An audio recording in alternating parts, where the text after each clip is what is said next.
pag-usapan natin ito kasi lahat, Atty. Ibarra is here, marami tayong mga kaibigan, everybody's talking about politics. Ayan na diba? You're not shy. Hindi ka mahiyain magpahiwatig ng iyong mga nararamdaman sa mga usaping may kinalaman sa gobyerno at politika. Take me to that process. You don't think about, at parang hindi ka natatakot sa bashers, sa backlash.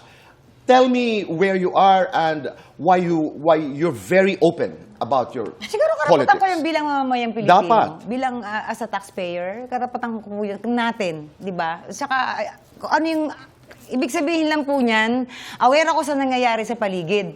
And gusto ko po, siyempre yung mga anak ko, yung mga apo ko, kumbaga kapag nawala tayo sa mundo itong mga mas matatanda, gusto natin iwanan sa kanila isang maganda at maayos na gobyerno.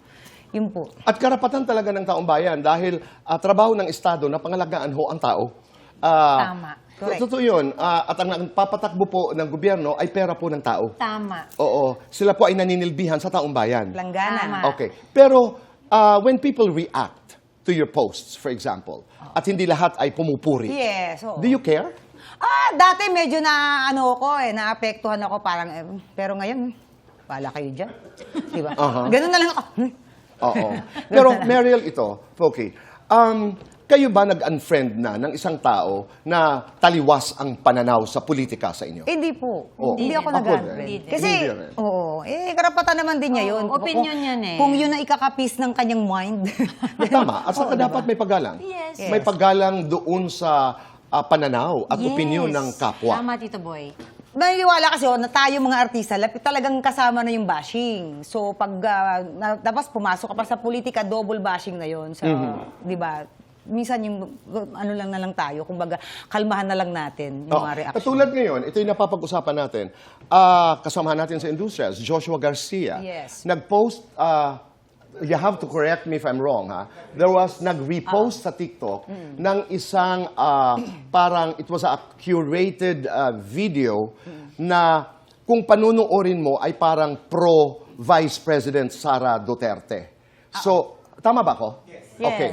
So, iba-iba ang reaksyon, no? It had been taken down ayon sa ating balita. And we're trying to get in touch with Joshua para natin malaman. What are your thoughts? Ikaw, Meryl. Ako kasi, that's his platform. And kung yun doon siya naniniwala at yun ang kanyang, di ba? I mean, kaya nga tayo merong freedom of speech. Yes. We are free to express our own opinions and voices sa sarili nating platform. It just so happens na meron din opinion ng mamamayan ang mga audiences natin. So, yun nga lang.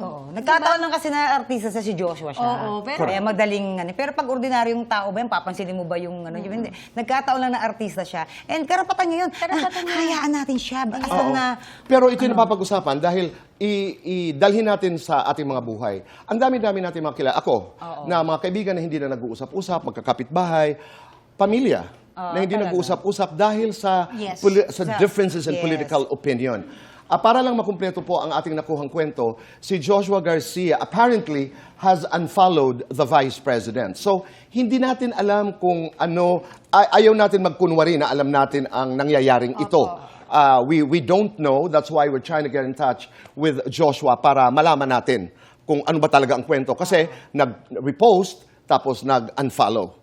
Diba? Pero klaro ang inyong opinion na igalang natin ang opinion ng bawat isa.